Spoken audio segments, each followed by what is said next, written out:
wasiirka wasaaradda biyaha jamhuuriyadda Somaliland ay weheliyaan wasiiru dowlaha maaliyadda Somaliland gudoomiyaha gobolka Togdheer ka degmada Dhoqoshay iyo mas'uuliyiin kale ayaa si wadajir u dhagax dhigay ceel biyood xukuumadda Axmed Siiraaye ka hirgelinayso degmada Dhoqoshay ee gobolka Togdheer waxaana halkaasi ka hadlay qaar ka tirsan xukuumadda ugu horeeya gudoomiyaha degmada Dhoqoshay iyagoo faahfaahin ka bixiyay faa'iidada reer biyoodkan waxaana ka mid ah hadaladoodii ilaahay waxaanu ka baryanaa ilaahay inuu riiga inooga soo saaro biyo muntafaca innagu waxba ka soo saari karmayno waynu dadaalay ilaahayow madaxweyne biyo soo saari karmaayo aadaanu biyo ka doonaynaa wasiir biyo soo saari karmaayo aadaanu ka doonaynaa barasa biyo soo saari karmaayo aadaanu ka doonaynaa anigu biyo soo saari karmaayo ilaahu aadaanu ka doonaynaa waa ilaahay mahadii in maanta ceelkan aan goobjoog ka noqono bilowgiisa ilaahay waxaan uga baryaynaa waa ogtiin hawdka biyo dhaamiska ka jira ee xoogga ilaahay nagu sumayo ka hor buu inoo diidi doonaa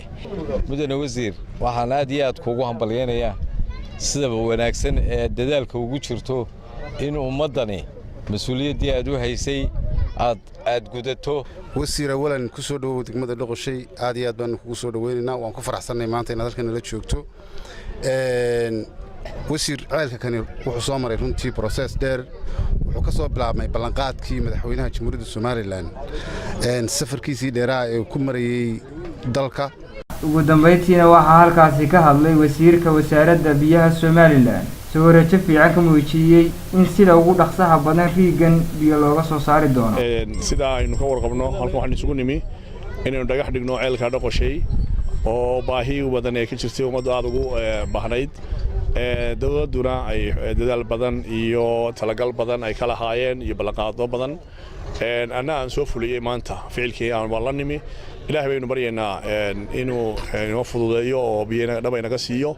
ilaahay awoodiisa baynu gacmihiisa ku jirnaa laakiin inuu ficilku wala nimi ka wasaarad ahaan anigu waxaan ballan qaadayaa in bad experience-kii hore aanu meelaha kale ee dumay iyo meelihii khasaaroobay ka helay aanu kaga faa'iideysano oo qaladadkii aan qalad dambe aanu ka dhicin meesha qoladan qodaysa aad baan uga soo wada hadalay arrintaas sidii ay u qodayaan iyo qaabka inay aad uga dadaalaan in ceelkaasi khasaare keenin oo uu najaxo waa Muuse Axmed Jaamac telefishinka caalamiga Afrika Cable Burco.